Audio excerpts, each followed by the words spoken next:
ଶୀତ ଋତୁ ଓଡ଼ିଆ ରଚନା ଉପକ୍ରମ ବର୍ଷକ 12 ମାସ ଏବଂ 6 ଋତୁ ତନ୍ମଧ୍ୟରୁ ଶୀତ ଋତୁ ଅନ୍ୟତମ। ପୌଷ ଓ ମାଘ ମାସକୁ ଶୀତ ଋତୁ କୁହାଯାଏ। ହେମନ୍ତ ଋତୁ ପରେ ଶୀତ ଋତୁ ଧରାପୃଷ୍ଠକୁ ଆଗମନ କରିଥାଏ। ଏହି ଋତୁରେ ପ୍ରବଳ ଶୀତ ହୋଇଥାଏ। ଶୀତ ଋତୁର ଉପକାରିତା।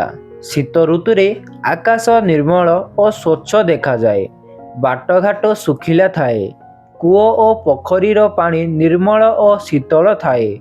ଏହି ଋତୁରେ କୌଣସି ପ୍ରକାରର ସଂକ୍ରାମକ ରୋଗ ହୋଇନଥାଏ।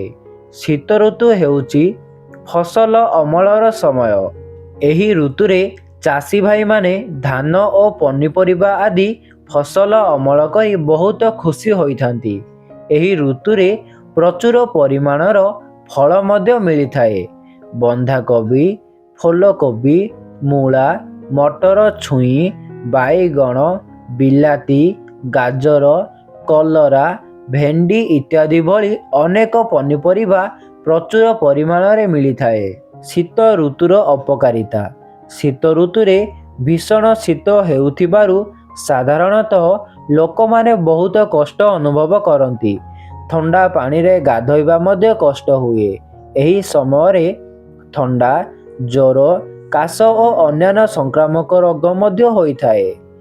ଦିନ ଛୋଟ ହୋଇଥିବାରୁ ଲୋକମାନେ ସେମାନଙ୍କର ଦୈନନ୍ଦିନ କାମ କରିବା ପାଇଁ ଅଧିକ ସମୟ ପାଇନଥାନ୍ତି।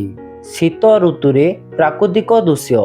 ଶୀତ ଦିନେ ସକାଳେ କାକର ପଡ଼ି ଗଛଲତା ଘାସ ବୁଦା ସବୁ ଶୀତଳ ସ୍ନାନ କଲା ପରି ଅନୁଭବ ହୁଏ। ଘାସ ଉପରେ ଶିଶିର ବିନ୍ଦୁ ପଡ଼ି ମୁକ୍ତା ପରି ଝଲସୁଥାଏ।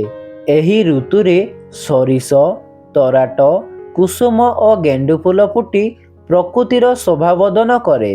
ଶୀତ ଋତୁର ପର୍ବପର୍ବାଣୀ। ଶୀତ ଋତୁକୁ ଏକ ପର୍ବପର୍ବାଣୀର ଋତୁ କହିଲେ ଅତ୍ୟୁକ୍ତି ହେବ ନାହିଁ। ଏହି ଋତୁରେ ପ୍ରଥମାଷ୍ଟମୀରେ ଲୋକମାନେ ପିଠାପଣା କରି ଖାଆନ୍ତି ଓ ଖୁବ୍ ମଜାମସ୍ତି କରନ୍ତି। ଏହାଛଡ଼ା ମକର ସଂକ୍ରାନ୍ତି, ଅଗିରା ପୂନେଇ ଓ ସରସ୍ୱତୀ ପୂଜା ଆଦି ପାଳନ କରାଯାଏ। ଶେଷ କଥା, ଶୀତ ଋତୁ ଖୁବ୍ ଆନନ୍ଦଦାୟକ ଅଟେ। କାରଣ ଏହି ଋତୁରେ ପ୍ରଚୁର ଫଳମୂଳ ଓ ପନିପରିବା ଅମଳ ହୋଇଥିବାରୁ ଲୋକମାନେ ଖାଇ ପିଇ ଖୁସିରେ ରହନ୍ତି।